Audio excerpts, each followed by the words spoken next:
A very good evening to all the students. Welcome to Commerce Nerd channel.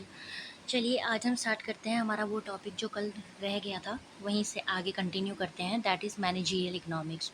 तो students, managerial economics जो है क्या कह सकते हैं हम कि जब हम इकोनॉमिक्स की थ्योरीज, एजम्पशंस और पॉलिसीज़ को अपनी फर्म के मैनेजमेंट में लगाते हैं, जब हमारे सामने बिज़नेस चलाने में प्रॉब्लम्स आती हैं या डिसीजन मेकिंग में प्रॉब्लम्स आती हैं, और फिर हम इकोनॉमिक पॉलिसीज़ को और उनकी थ्योरीज़ को और एजम्पशंस को अपनी उन प्रॉब्लम्स को सॉल्व करने में लगाते हैं, तो उसे हम मैनेजरियल इकोनॉमिक्स कहते हैं। ठीक है, पिछली वीडियो में हमने देखा था कि इकोनॉमिक्स होती है जब हम देखते हैं कि हम किस तरीके से लिमिटेड रिसोर्सेज को ऑप्टिमम यूटिलाइज़ करके अपने प्रोडक्ट्स को मैन्युफैक्चर करेंगे, दैट इज़ इकोनॉमिक्स। ठीक है, कि हम अपनी नेशन की इनकम को किस तरीके से यूटिलाइज़ करेंगे, उसे इकोनॉमिक्स कहते हैं।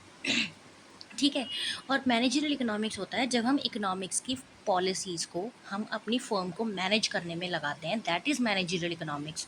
देखिए, managerial economics refers to the firm's decision making process. Managerial economic जो होता है वो फर्म का डिसीजन मेकिंग प्रोसेस के अंडर आता है। It could also be interpreted as economics of management, industrial economics या बिजनेस इकोनॉमिक्स। मैनेजरियल इकोनॉमिक्स को हम इन 3 नामों से भी जान सकते हैं। देखिए, मैनेजरियल इकोनॉमिक्स जो है ये इतना पुराना नहीं है। It's mainly gained it importance due to managerial problems.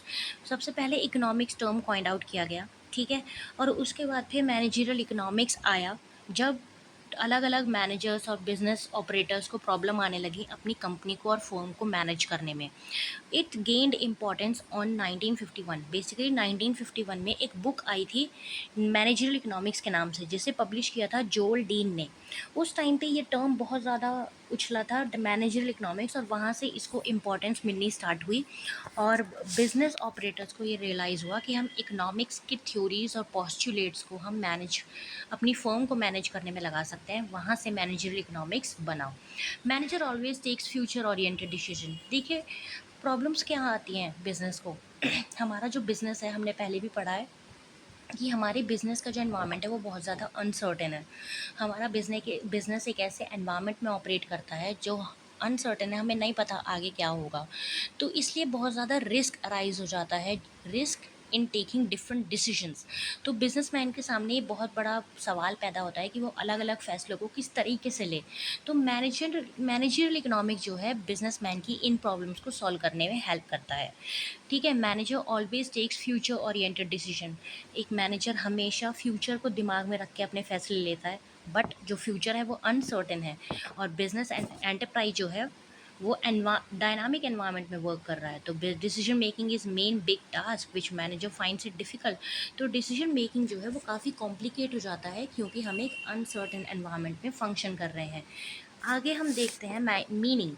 Managerial economics का मीनिंग क्या है। ठीक है, managerial economics is a combination of economic tools which we can use in a business organisation for management purpose.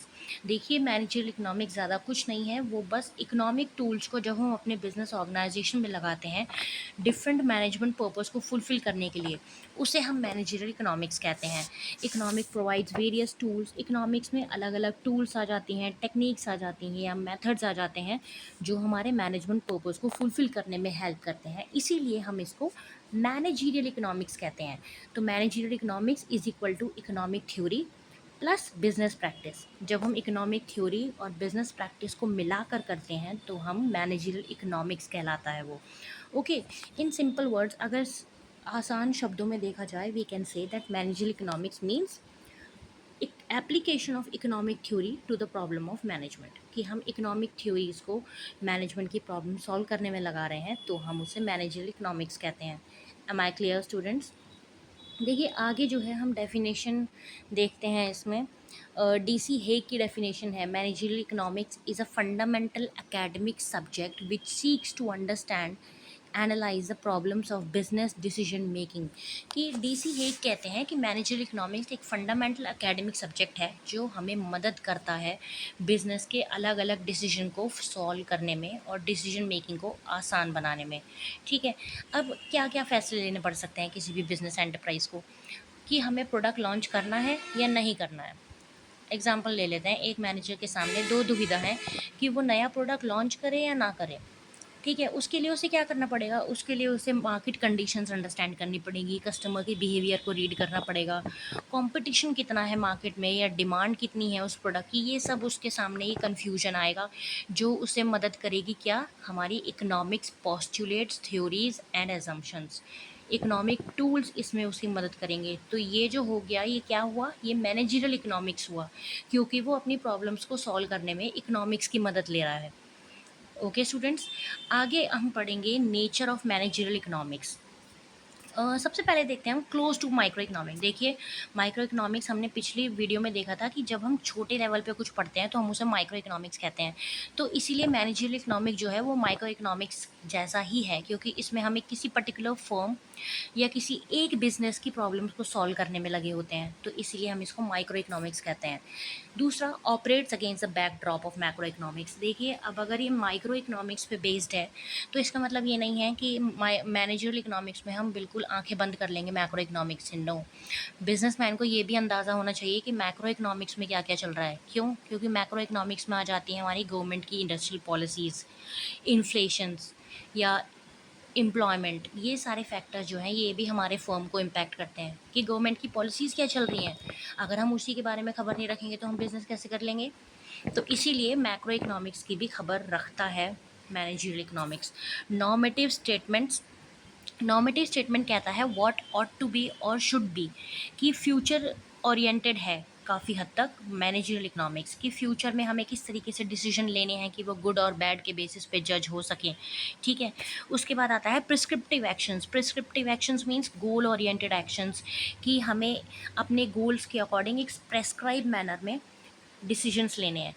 एक जो business होता है वो एक क्लियर होता है कि हमें इस तरह के गोल्स को अचीव करना है, तो वो जब एक्शन लेता है तो उन्हीं गोल्स को दिमाग में रख के वो एक्शंस लेता है। तो मैनेजरियल इकोनॉमिक्स भी उन्हीं गोल्स पे फोकस करके प्रिस्क्रिप्टिव एक्शन लेता है। Am I clear? Applied in nature, models are built to reflect the real life complex business situations and these models are of immense help to managers, कि जो managerial economic के जो models हैं वो real life complex business situations को दिमाग में रख कर ही बनाए गए हैं, जिससे कि जब कोई मैनेजर उन सिचुएशंस में उन मॉडल्स को अप्लाई करे तो उसकी प्रॉब्लम्स को सॉल्व किया जा सके, जैसे इन्वेंट्री कंट्रोल या ऑप्टिमाइजेशन, प्रोजेक्ट मैनेजमेंट। ठीक है, ये सब कुछ एग्जांपल्स हैं। नेक्स्ट आता है फिर offers scope to evaluate each alternative. Managerial economics हमें ये स्कोप प्रोवाइड करता है कि हम हर तरह के ऑल्टरनेटिव को इवेल्युएट कर कर ही किसी डिसीजन पे पहुँचे, कि अगर हमारे पास कई सारे ऑप्शंस हैं तो हम बेस्ट ऑप्शन को कंसीडर करने में सारे ऑप्शंस पे नज़र डालेंगे और फिर जो हमारे लिए बेस्ट होगा हम उसको चूज़ करेंगे। ठीक है, interdisciplinary means the contents, tools and techniques of managerial economics are drawn from different subjects। मतलब इकोनॉमिक्स, मैनेजरियल इकोनॉमिक्स के जो टूल्स एंड टेक्निक्स हैं वो एक इकोनॉमिक्स तक ही लिमिटेड नहीं है, उसमें मैनेजमेंट भी आता है, उसमें स्टैटिस्टिक्स भी आता है, अकाउंटेंसी, साइकोलॉजी, ऑर्गेनाइजेशन बिहेवियर, हर तरह के जो सब्जेक्ट्स हैं उससे थोड़े थोड़े आइडियाज़ लेकर मैनेजरियल इकोनॉमिक्स एक पूरा सब्जेक्ट बनाया गया है। ठीक है, जिससे कि जब मैनेजर कोई भी प्रॉब्लम सॉल्व करे, अब मैनेजर के सामने कोई भी प्रॉब्लम आ सकती है, वर्कर्स काम पे नहीं जा रहे हैं तो उसके लिए हमें साइकोलॉजी पढ़ने की ज़रूरत पड़ेगी, हमारे अकाउंट सही से मेंटेन नहीं हो रहे हैं उसके लिए हमें अकाउंटेंसी चाहिए। तो स्टूडेंट्स की मैनेजरियल इकोनॉमिक्स जो है वो हर सब्जेक्ट का मिक्स बनाकर इकोनॉमिक्स के टूल्स में अप्लाई किया गया है, जिससे कि मैनेजर को हर तरह के डिसीजन को लेने में कोई दिक्कत ना आए और वो हर प्रॉब्लम को सॉल्व करके एक परफेक्ट डिसीजन पे पहुंच सके और उसका business efficiently and effectively run कर सके। So this is what are called as the nature of managerial economics. I hope you all will understand the topics. Just keep revising all the topics. If you will not revise, एक point के बाद आप भूल जाएंगे topics को। ठीक है, तो स्टूडेंट्स रिवाइज करते रहिए, पढ़ते रहिए, मिलेंगे अगली वीडियो में एक नए टॉपिक के साथ। तब तक के लिए goodbye. Like, subscribe and share करना मत भूलिएगा। Thank you.